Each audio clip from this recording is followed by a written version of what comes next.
For today's video guys ay may ayusin tayo ng isang PC na hindi na nagagamit dahil walang power. Kahit pindutin mo ang kanyang power button ay hindi nagre-response. Pag ito guys, try natin muna na i-short yung kanyang power button slot. Magka-power man o hindi, titingnan natin guys. Ayun guys, ay nagka-power naman, ibig sabihin walang problema sa ating motherboard. Malamang sa power switch ang kanyang problema.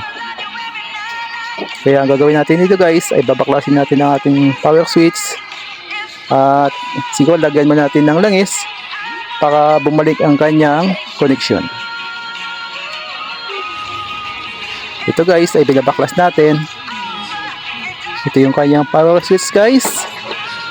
Tatanggalin natin ito at lagyan natin ng lubricant. Kahit oil na simpleng oil lang, pwede nang gamitin dito.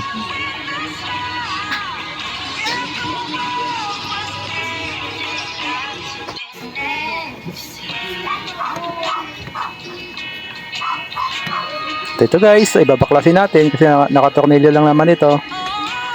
At lagyan natin mamaya ng oil. Ito guys, babaklas natin.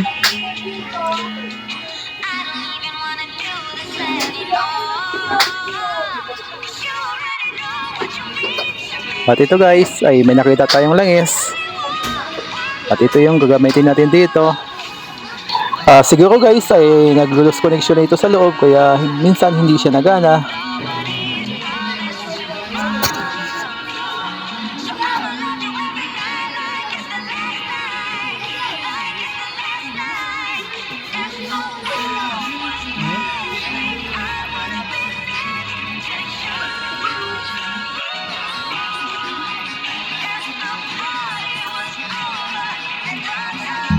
At ngayon guys ay kagabit natin ulit ang ating power switch.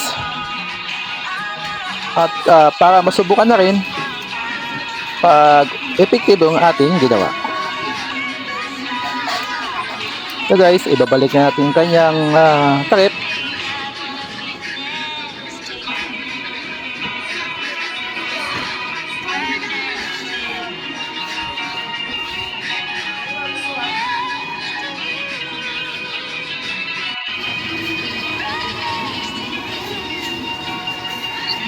Ngayon guys ay i-power ko na natin. Ayun guys, gumana na. Gumana na ng ating CPU guys. At try nating hulugan ng piso para makita natin ang kanyang display. Ayan guys, bumukas na rin ang ating monitor. Ang ginawa lang natin ay naglagay tayo ng lubricant doon sa ating power switch para bumalik ang kanyang connection. Okay guys, thank you for watching po.